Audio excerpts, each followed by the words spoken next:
kasih. Mudah-mudahan sampai.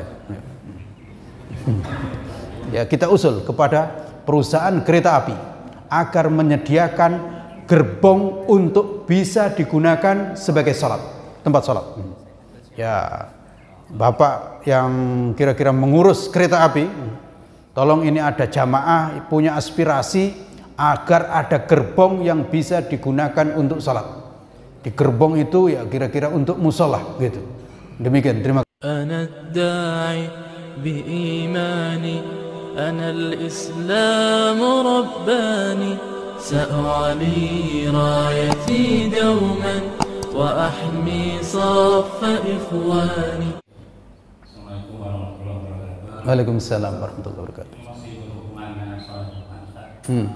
Pada saat kita musafir, ada yang mengatakan kita tidak boleh menjamak sholat asar dengan sholat Jumat itu gimana penjelasannya? Yang kedua usul kita, kalau kita sekitar tahun 2006 itu di Cengkareng itu musholanya kan masih sedikit, Ustaz. Nah, sekarang sudah sangat banyak sekali. Nah, ini kalau kita lihat naik kereta api itu tidak ada gerbong untuk musola, artinya kalau perjalanan malam dari Jakarta misalnya ke Malang itu kan bisa makan waktu 12 jam. Ya. Itu tidak ada tempat sholat, dan kalau kelas ekonomi kita itu malah kena kepadatan, jadi ada sisi untuk sholat.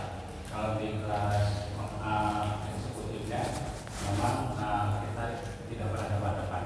Itu mungkin bisa diusulkan Ustaz melalui niat apa sehingga ada tempat sholat Di gerbongnya. Ya. Ya, ada mungkin salah satu gerbong Ya. Terima kasih. Yang pertama, jamak Jum'ah dengan asar.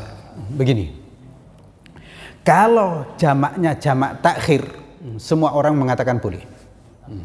Jamak takhir, dan jamak takhir itu ya berarti bukan sholat Jum'ah dijamak dengan sholat asar, tapi ya sholat zuhur. Gitu. Karena apa? Karena kalau musafir itu memang boleh tidak sholat Jum'ah. Gitu. Boleh, bukan nggak boleh sholat Jum'ah ya, tapi boleh tidak sholat Jum'ah. Gitu. Jadi kalau di jamak takhir maka semuanya sepakat boleh. Gitu. Yang jadi persoalan kalau di jamak takdim dia sholat Jum'ah lalu kemudian berdiri sholat asar, menjamaknya setelah sholat Jum'ah. Nah, ini apakah boleh? Itu memang ada yang mengatakan tidak boleh. Tidak bolehnya itu apa? Karena nggak ketemu tuntunannya, nggak ketemu praktek Nabi. Gitu. Gitu. Ada yang mengatakan begitu. Tapi ada yang mengatakan ya boleh. Apa bedanya memang? Gitu. Apa bedanya? Dan saya cenderung termasuk yang mengatakan apa bedanya. Gitu. Saya sendiri. Ya, mau ikut silakan, nggak ada masalah, nggak usah kekeran. Gitu. Artinya apa?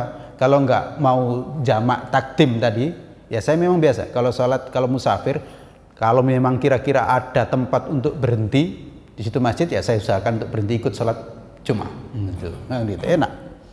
Ya, sholat Jumat. Dan sholat Jumat kan 2 rakaat. Kita sholat 2 rakaat. Andai kan kita kosor juga kan 2 rakaat juga. Gitu kan sama aja. Gitu. Lalu kemudian setelah sholat ya berdiri. Kalau kira-kira kita membutuhkan untuk kita jamak, gitu.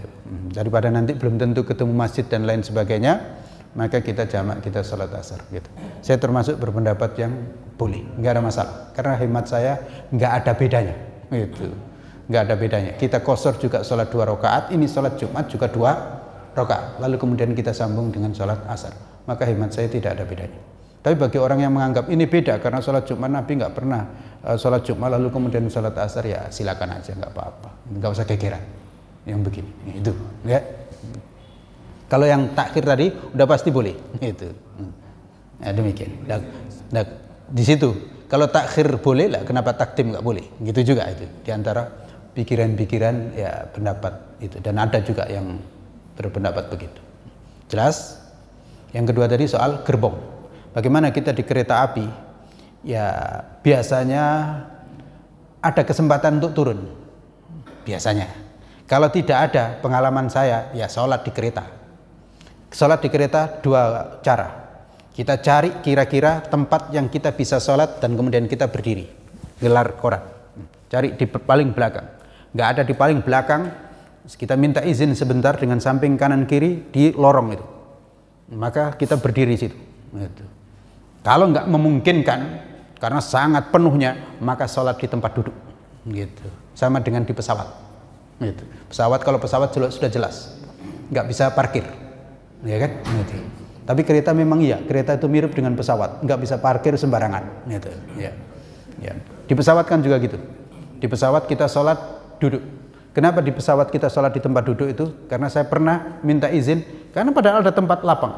Saya mohon izin, saya mau sholat. Ternyata nggak boleh Pak. Gitu. Tidak boleh. Gitu. Yang nggak boleh apa boleh buat. Gitu. Tapi saya pernah memaksa. Tapi dimarah, itu nggak boleh. Gitu. Ya. Jadi ya kita sholat di tempat duduk itu sebisa kita, nggak ada masalah, insya Allah. Usahakan cari kira-kira mana kiblat. Gitu. Tapi kalau nggak mampu ya sebisa kita untuk sholat itu. Untuk usul punya gerbong tempat sholat, ini ya gimana caranya ya? Ya tolong. Ya ini nanti tolong di share ya, dipotong ya. Ya kita usul kepada perusahaan kereta api agar menyediakan gerbong untuk bisa digunakan sebagai sholat, tempat sholat. Ya Bapak yang kira-kira mengurus kereta api, tolong ini ada jamaah punya aspirasi agar ada gerbong yang bisa digunakan untuk sholat. Di gerbong itu ya kira-kira untuk musola gitu. Demikian, terima kasih. Mudah-mudahan sampai.